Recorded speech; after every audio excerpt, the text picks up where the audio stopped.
Ministers, ladies and gentlemen, it's an honor to introduce to you Mr. Bo Svensson, our Master of Ceremony and the Chair of the Stockholm Prize in Criminology Foundation. Welcome.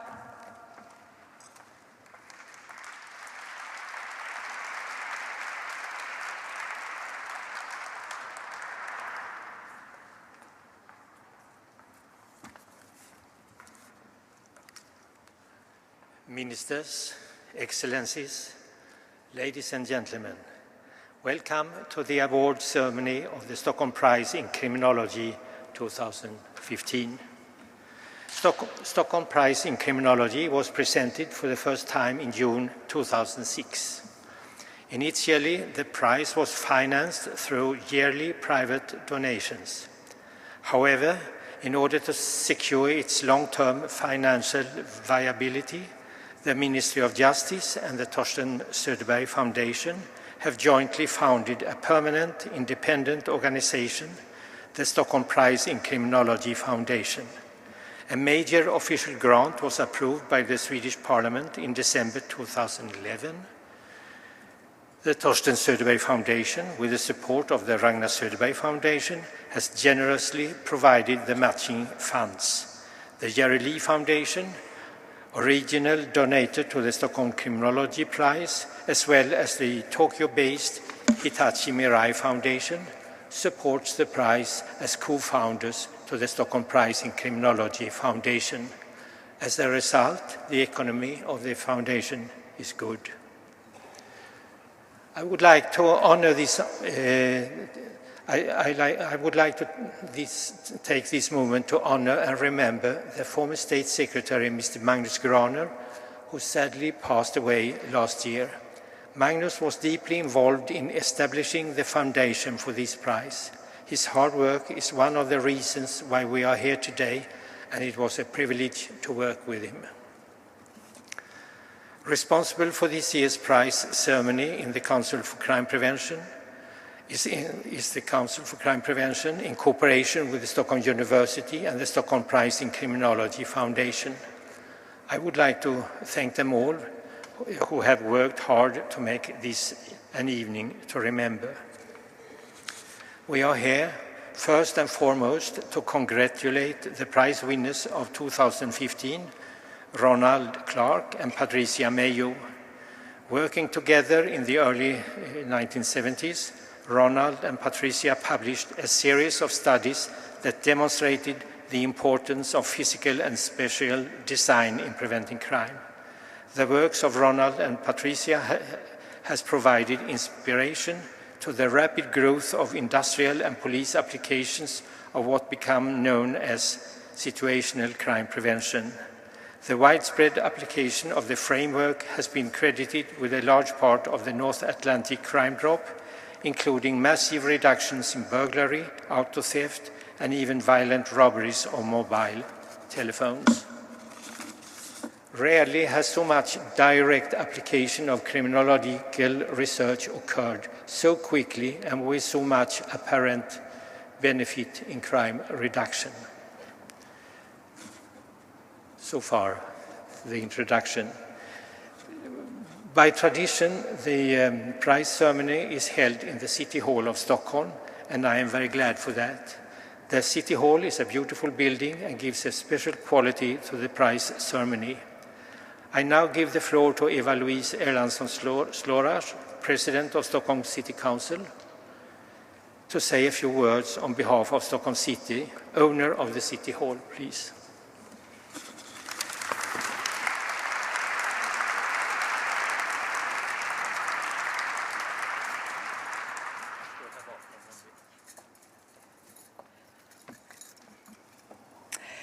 Your Excellencies, laureates, ladies and gentlemen, on behalf of the Stockholm City Council, it's my pleasure to welcome you to Stockholm City Hall.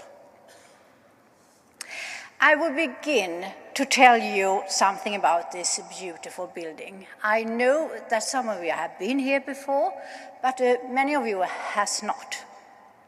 This City Hall is used every week for important events. It might be the Nobel banquet, visits from all over the world.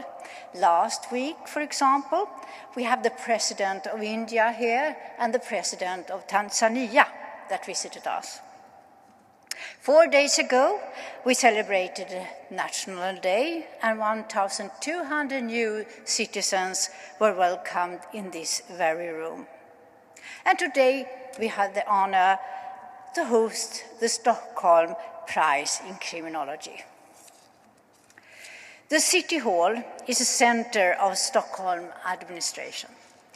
The City Council meets here every third week, and here are the offices of our mayors and vice mayors. There are about 200 people working in this building every day with political matters. The building itself is not as old as it appears to be. It's built between 1911 and 1923. The architect, Ragnar Östberg, was here every day during the construction period and changed many details while the building took shape. An example of this find you in this room called the Blue Hall. And as you can see, it's not blue. Ragnar Östberg had to start with decided that this room should appear like an Italian piazza with a feeling of being outdoor. So he wanted the walls painted blue, so it would give the outdoor feeling. But when he eventually saw these beautiful red bricks on the wall, he changed his mind and kept it as it was. But the name of the hall was so established, so you keep the name as well. You will later be served a dinner 1 floor up in the Golden Hall with 8,500 golden mosaic pieces. That's something to look forward to, isn't it? I briefly like to address some of the aspects of today's event. The struggle to prevent crime is an issue at the core of every society. As crime changes, we need to develop new methods to counteract the criminals and the root of criminality. In that respect, Stockholm Prize in Criminology plays an important part of the encourage and reward innovative ideas and research in the field of criminology.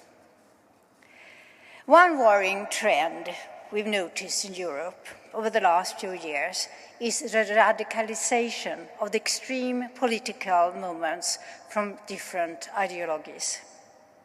This needs to be fought at a local level every day.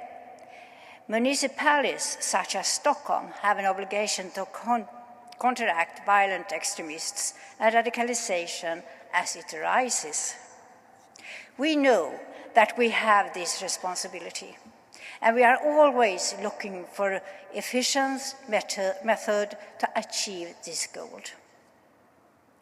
In this, it's absolutely necessary that Stockholm seeks cooperation with the scientific community, which many of you represent, the local community, NGOs, and law enforcing authorities. I know that you all here strive every day to counteract criminality. In this we are together. I wish you the very best of luck today and in the future. So once again, most welcome to Stockholm City Hall. Thank you.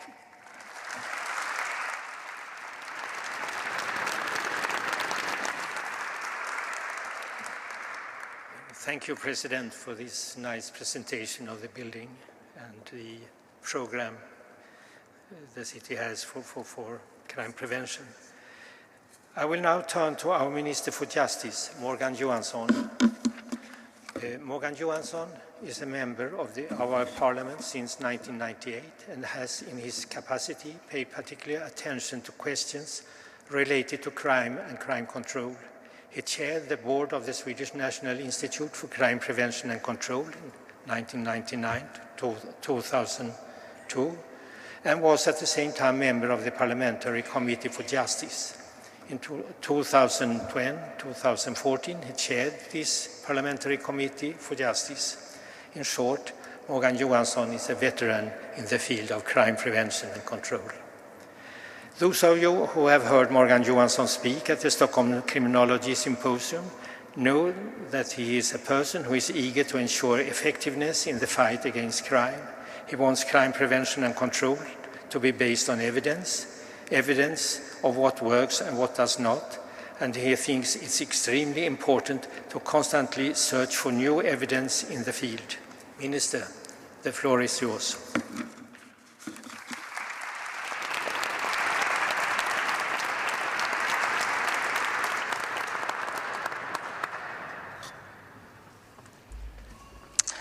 Thank you. Honored guests, ladies and gentlemen, allow me firstly to extend to you all a very warm welcome to this award ceremony.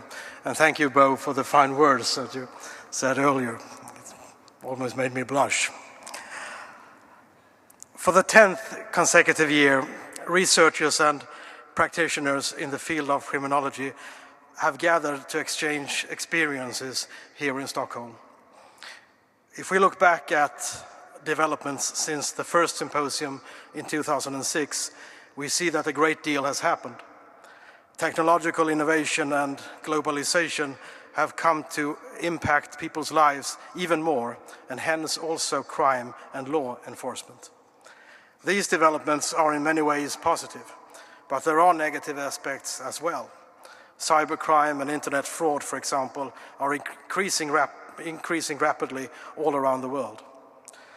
But at the same time, much is just as it was back then. People's basic needs have not changed. Insecurity and inequality continue to breed crime and other social problems. Our most important duty, therefore, is to try to create more equal societies and good life chances for all. Such societies provide more opportunities to live a life that is not marked by crime and insecurity. The pursuit of greater social and economic equality is a cornerstone in efforts to reduce crime.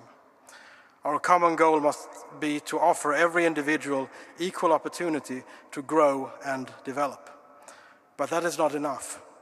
To create safe and secure societies, we also need justice systems that are good at detecting and prosecuting crime. People should be confident that the state is doing its best to protect all individuals and that those who commit crimes will bear the consequences. By identifying individuals who commit crimes, we can also help them find a different path in life. Many offenders lack the building blocks that form the basis of a crime-free life. Society has an important responsibility to provide some of these building blocks. By breaking the vicious circle of crime, much of the suffering that crime causes can be prevented.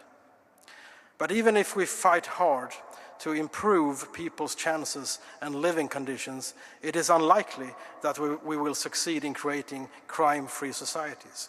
Individuals will keep finding illegal ways to make money, and alcohol-fueled violence will continue. This is why we also need to find ways to make crime more difficult to commit, riskier and less rewarding. We are here this evening to honor two pioneers in this field, Ronald Clark and Patricia Mayhew. By showing that crime prevention measures can be both simple and effective, their work has contributed greatly to the application of situational crime prevention. In many parts of the world, this has led to substantial reduction in certain types of crime. Societies and the context of criminal policy evolves all the time. New challenges will emerge.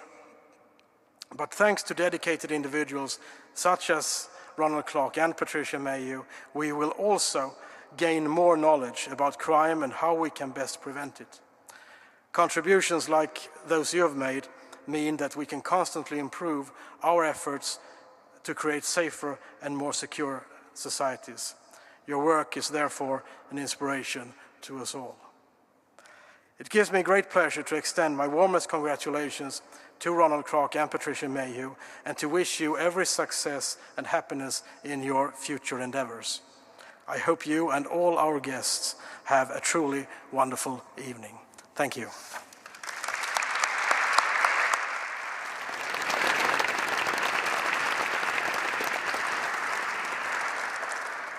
Thank you, Minister. Our next speaker is Jerry Lee, the initial donor of the Stockholm Prize in Criminology. Jerry Lee has committed his life to improving the global community through the promotion of social science research into the causes of such social problems as poverty and crime. Mr. Lee, please enter.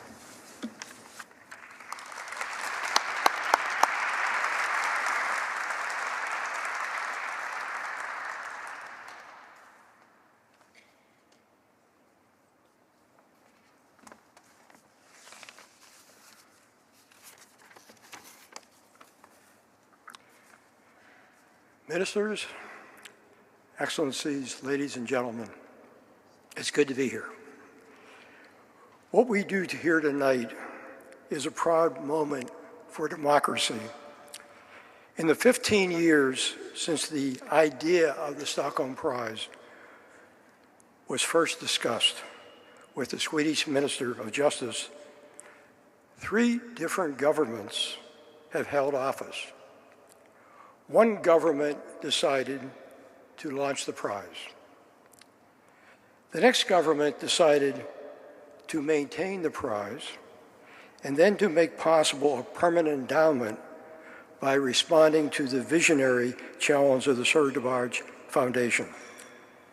Tonight, a third government supports the prize for the first time, not only by Minister Johansson's presence, but by making possible the Stockholm Criminology Symposium.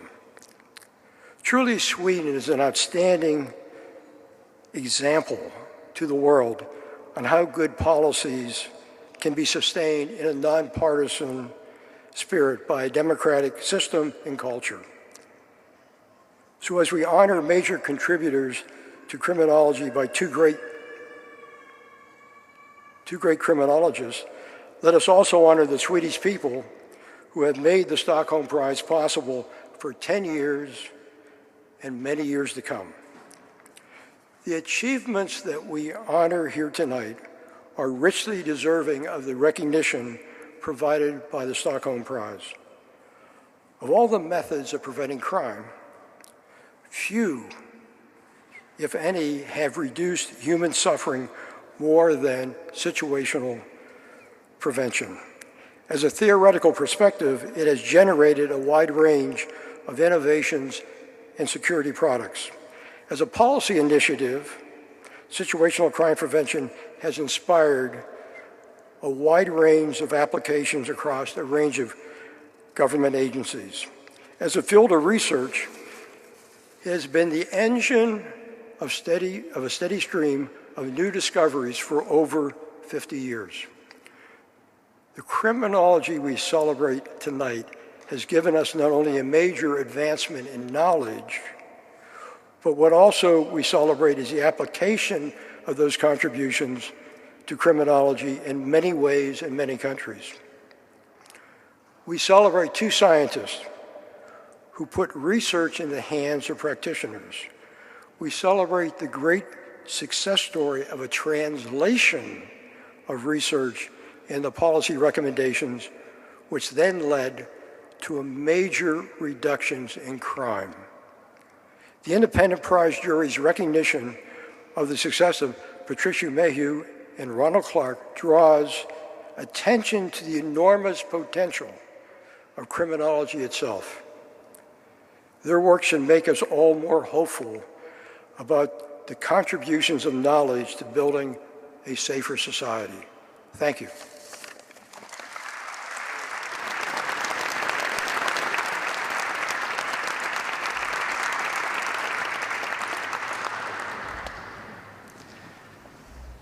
The Stockholm Prize in Criminology Foundation is closely cooperating with Stockholm University in the administration of the prize jury. This has been possible thanks to Vice Chancellor Astrid Södergren-Widing's willingness to promote research of the kind the prize encourages. Astrid Söderberg-Widing is also a member of the board of the foundation. Vice Chancellor Astrid Söderberg-Widing, the floor is yours.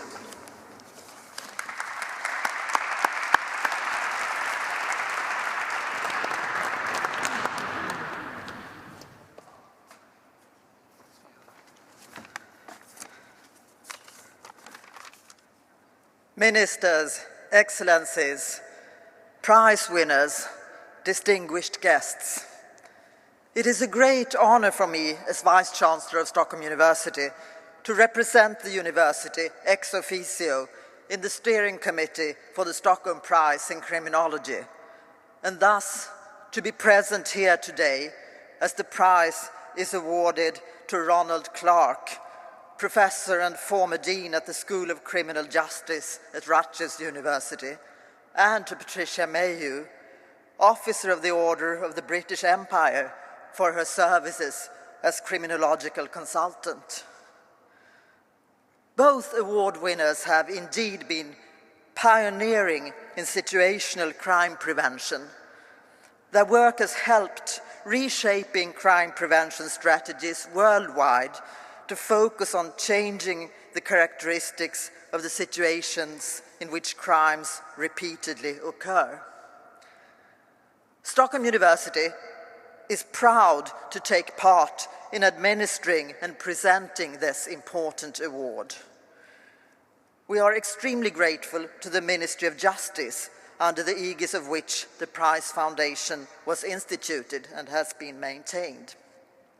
We are equally grateful to the Torsten Söderberg Foundation, as well as to the Jerry Lee Foundation and the Hitachi Mirai Foundation for their support to the Stockholm Prize in Criminology. And of course, without the hard-working international jury led by Professors Lawrence Sherman and Jerzy Sarnecki, there would be no winners of the prize. I'm convinced that the Stockholm Prize in Criminology will continue to contributing to its double aim of awarding outstanding achievements in criminological research, as well as the application of research results by practitioners for reducing crimes and advancing human rights. It is hard to think of more important aims from a societal viewpoint for a prize within the scientific area of social sciences. Vivatis, Floriatis, Crescatis. May the Stockholm Prize in Criminology live, flourish, and grow in strength. And my official congratulations today on behalf of Stockholm University to Ronald Clark and Patricia Mayhew.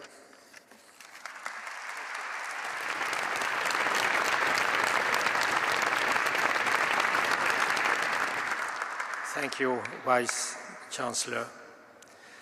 Professor Lawrence Sherman and Professor Jerzy Sarnecki have been of utmost importance for the setting up of the Stockholm Prize in Criminology. Professor Lawrence Sherman and Professor Jerzy Sarnecki chair the jury which appoints the prize winners.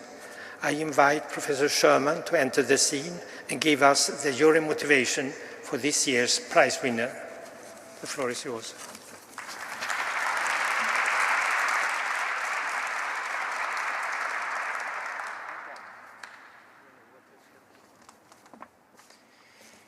Ministers, Excellencies, ladies and gentlemen, my role tonight at the 10th presentation of the Stockholm Prize is to speak on behalf of the independent prize jury, who are members of which are here tonight, and I would like to ask them to stand up one at a time so that you may recognize them, starting with my co-chair, the Swedish co-chair of the jury, Professor Jerzy Sarnecki of the University of Stockholm,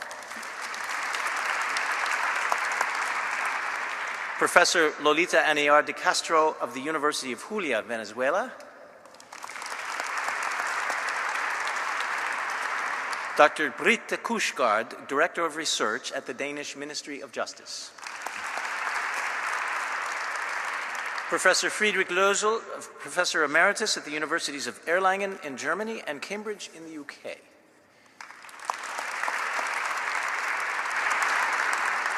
Professor Tianjana Malua, Dean of the School of International Affairs at the Pennsylvania State University. Chief Constable Peter Nehru, former Chief Executive of the UK National Policing Improvement Agency and lecturer in the University of Cambridge. Professor Hiroshi Tsusomi of the Shizuoka University in Japan.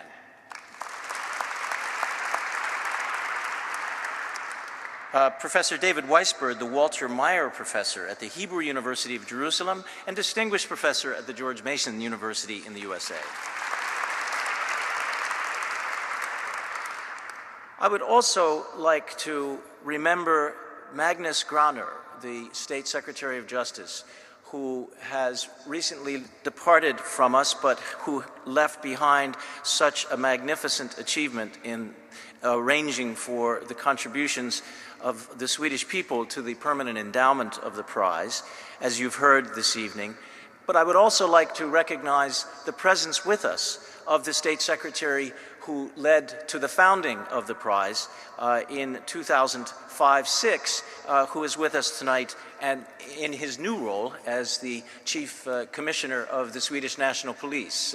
Would Dan Eliasson please stand up and be recognized? Here he is.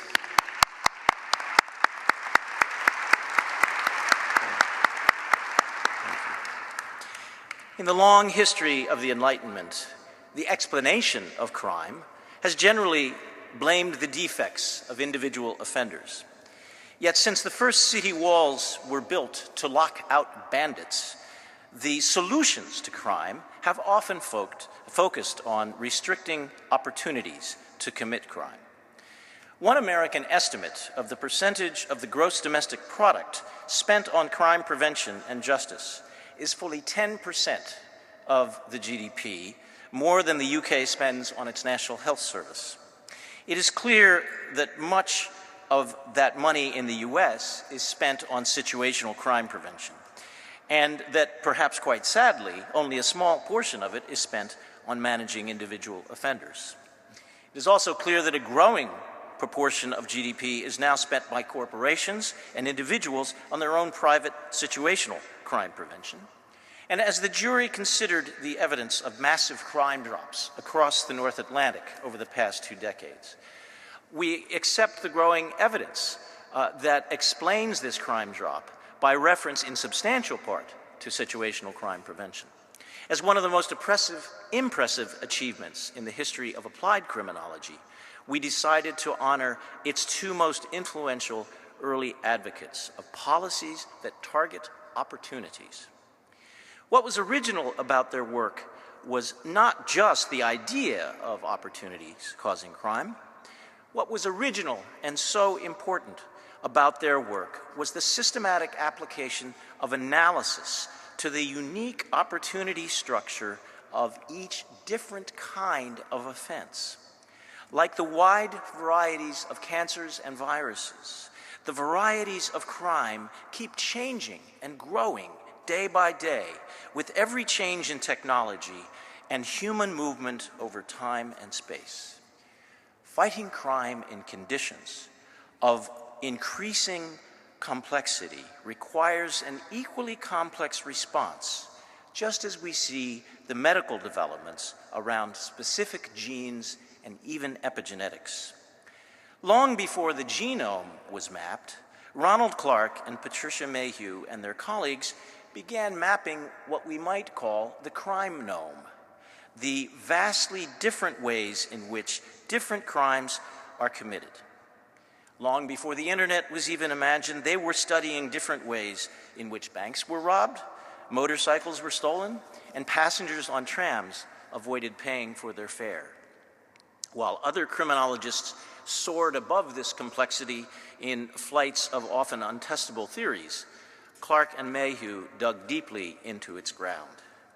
In the process, they tested ways to use that knowledge to prevent each type of crime by changing its unique opportunity structure. Our winners tonight worked together for almost 2 decades in the research unit of the UK's Interior Ministry, its Home Office.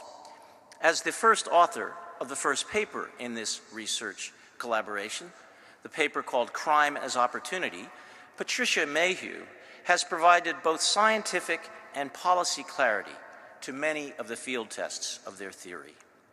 Her sharp eye for these tests was revealed yesterday when she reported yet another natural experiment with impressive results to Minister Johansson at the dialogue with the panel and the prize winners.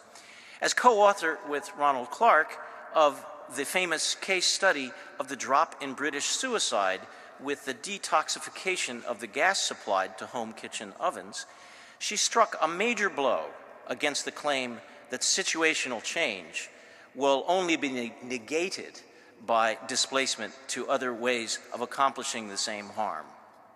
While Pat Mayhew stayed at the Home Office as what she proudly called an administrative criminologist, Ron Clark moved to the US in 1984 to become a consummate academic criminologist, rising to the rank of dean and university professor at the renowned School of Criminal Justice at Rutgers. Together, they communicated and promoted ever wider use of their evidence-based theories.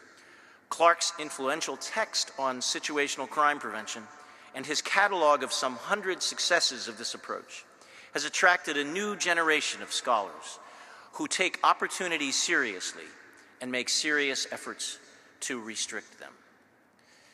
The laudatios for each of these winners are as follows. Ronald Clark, you have disentangled situational opportunity from human character defects, focusing policy development on the most direct ways to cut links in the causal chain of each crime type. You have persisted in the face of both administrative and political skepticism, building more and more evidence to support and refine your theories.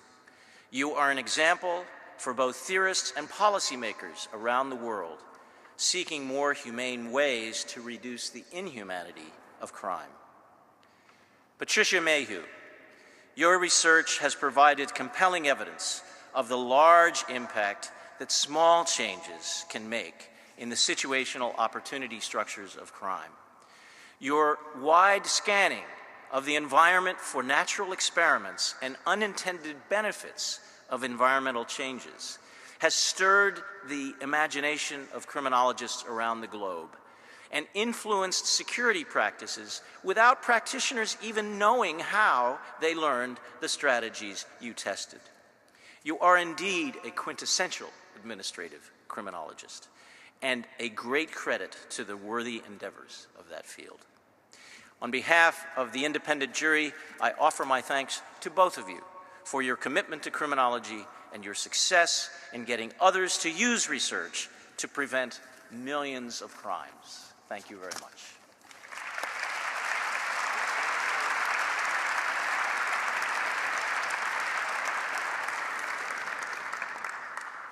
Well, we have now heard the jury's motivation, and we are eager to see the prize winners.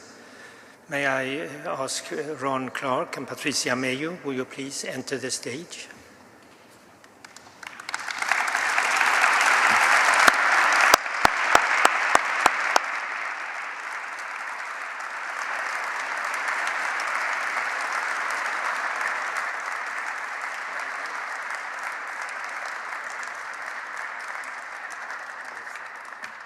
Just stand there. We have now come to the point when the prize is awarded. We are very happy that our Minister for Justice, Morgan Johansson, has accepted to award the prize. Please, Minister, come up on stage.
As I mentioned before, some of us have heard Ron Clark and Patricia Mayu at the symposium, but I think we all want to hear more.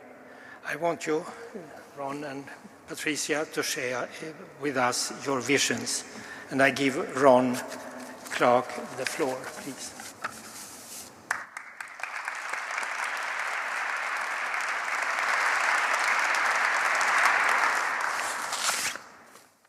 Thank you very much, Bo Svensson. Thank you very much, Larry. Good evening to you all, ladies and gentlemen, Minister Johansson, and other important people at this meeting. I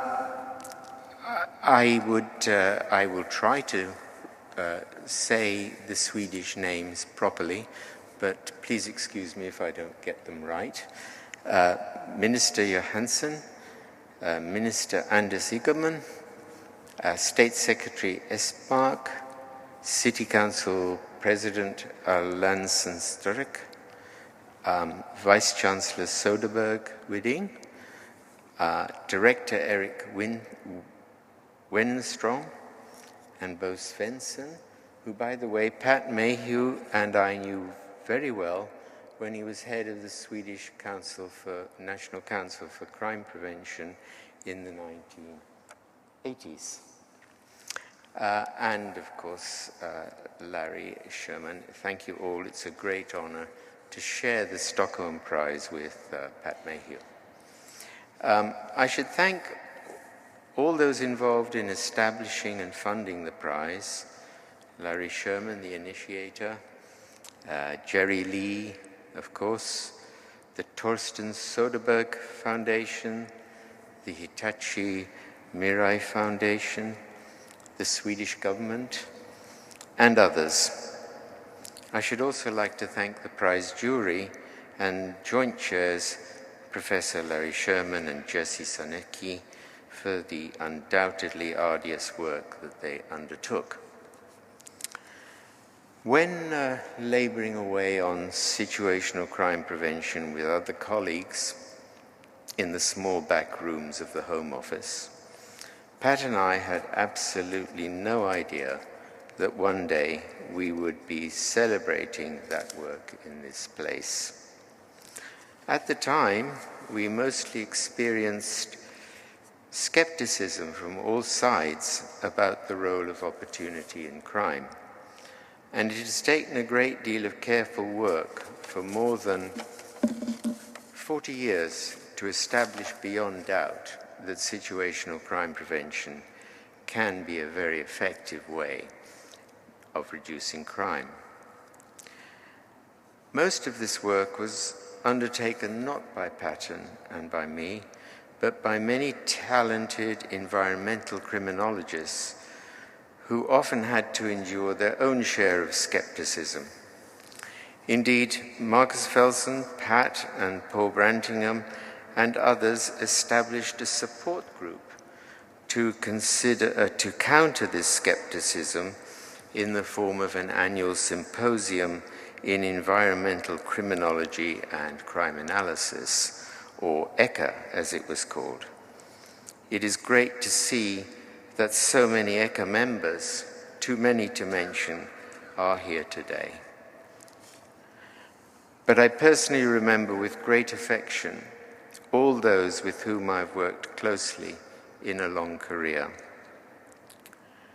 I must take the opportunity to thank those who nominated me for the prize.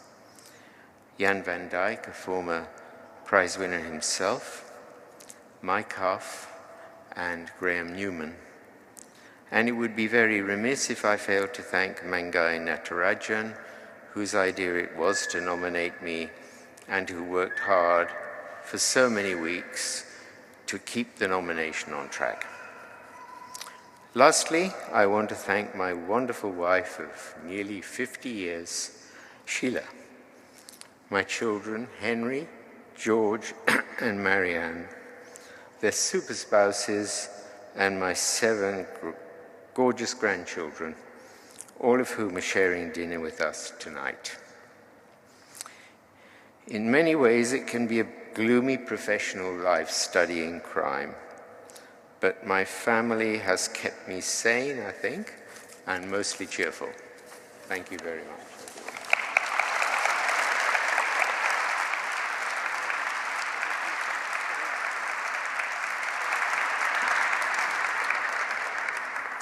Thank you, Ron. It was great to hear you.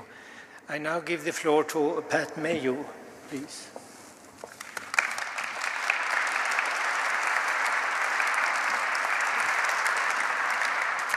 City Council President, Minister Johansson, Vice Chancellor, Mr. Svensson, and Professor Sherman, thank you.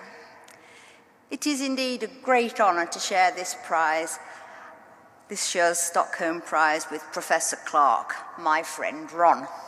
And I want to thank all those involved in establishing and funding the prize. Larry Sherman, the early mover and shaker, the Jerry Lee Foundation, the Hitachi Murai Foundation, the Thorstein Stoderberg Foundation, the Swedish government, and everybody else involved. I'm sure that the job of assessing nominations was, as Ron put it, arduous for the jury, and I want to thank them for it, especially the co-chairs. Ron and I have been given this terrific prize for the early work on situational crime prevention, as you have been told. I am honoured to receive it, but let me say, I feel it should have gone firmly to Ron. I was a foot soldier, a nifty one, but a foot soldier. I sincerely thank Ron for his guidance and his inspiration, and for the sheer doggedness he showed in getting situational crime prevention recognised, as you witnessed at yesterday's panel. The work that has been done by Ron and others to further the standing of situational crime prevention has been substantial. In the early days, it was seen by others as having an outside chance at best of proving successful. Well, how times have changed. Reducing crime is a priority for public policy, to alleviate the costs of victims, to reassure those whose lives and businesses are constrained by the possibility of victimisation, and to check the number of people who need to have dealings with the criminal justice system. Although crime is falling in many countries, there is still quite enough to go round, and new forms of criminal behaviour are emerging all the time, as has been noted. Crime prevention, then, is not a declining business. Situational measures to reduce opportunities and increase risks have proved their value in the past, and I am sure they will continue to do so. It is heartening to see so many people here who have contributed to situational crime prevention themselves, and through Gloria Laycock and her colleagues at the Jill Dando Institute, developed crime science. I acknowledge all your work, and I have valued your friendship. While Ron continued to plough the fields of situational crime prevention, I ploughed those of victimisation surveys, which I see as relevant to the development of policies to help the victims of crime, one of the objectives I note of the Stockholm Prize. One person I would have very much liked to have thanked is Professor Mike Huff. He was a close teammate in the development of the British Crime Survey and was indeed another of Ron's foot soldiers. I am very sorry he is not here, but he had a previous date with the Chateau in France. Jan van Dijk, a previous winner of the Stockholm Prize, and I sweated blood and tears over the International Crime Victimisation Survey, and I'm very, very glad that he's here tonight. I very nearly wasn't a criminologist. After graduating, I applied for a research position in the civil service, giving crime as my first choice. Well, I was turned down. I went off to South America for a year and came back with no money at all. I phoned the civil service on the off chance, and they said, yes, plenty of jobs now. Well, how times have changed. So I was lucky then, and indeed before.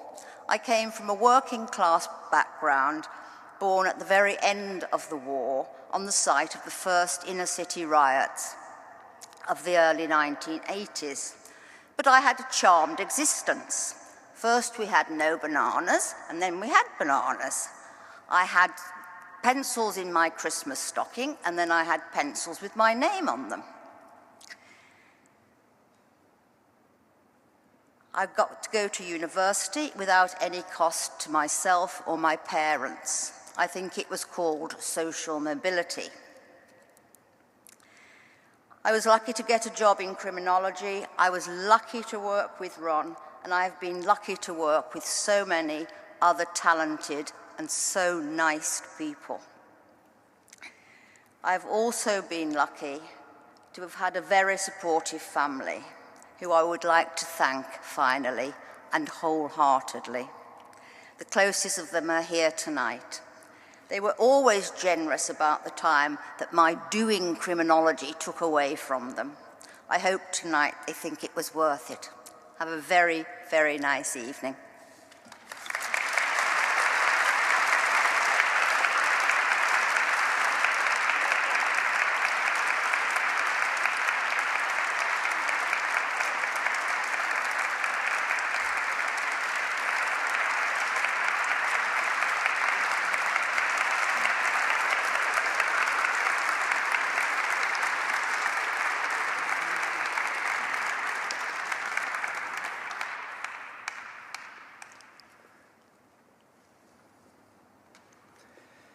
Thank you very much for your presentation.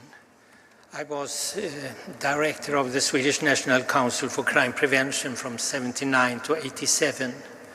This was a very tough time for the council.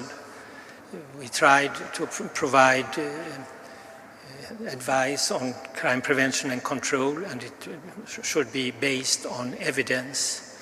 But the evidence we got all turned out to say, they said all the time, nothing works. The criminal sanctions, we had a penal law based on treatment ideology. We had to abandon it and change it for a more neoclassical approach to sanctions. We had policing, it didn't work too well. We had increased welfare every year, full employment, better housing. We built 1 million flats in 10 years. And no effect. Crime rate was going up. It was really a rotten situation to be in the council. And then I met Ron and Pat, and they provided, they gave me light, they gave me hope, situational approach. And we took it to our hearts, and we set up working groups providing advice on prevention of theft in parking houses, in buildings under constructions, in hospitals, and we defined different situations which offered opportunities to crime and tried to give advice on it. And it certainly had a massive impact on the council's way of working. So this is not, I just endorse what everybody has said already. These are important people. They have changed the world.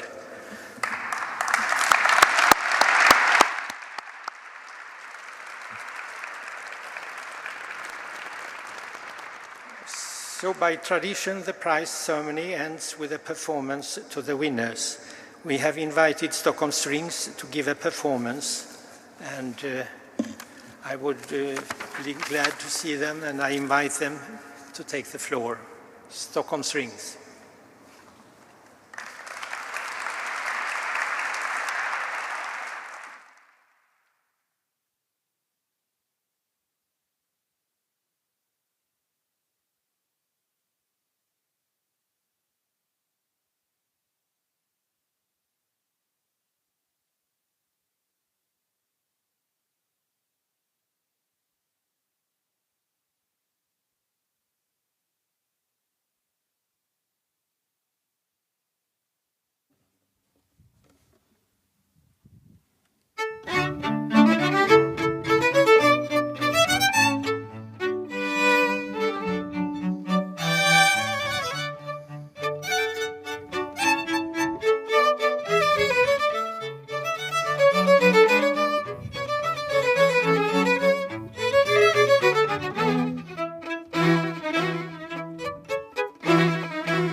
Lovely music, wasn't it?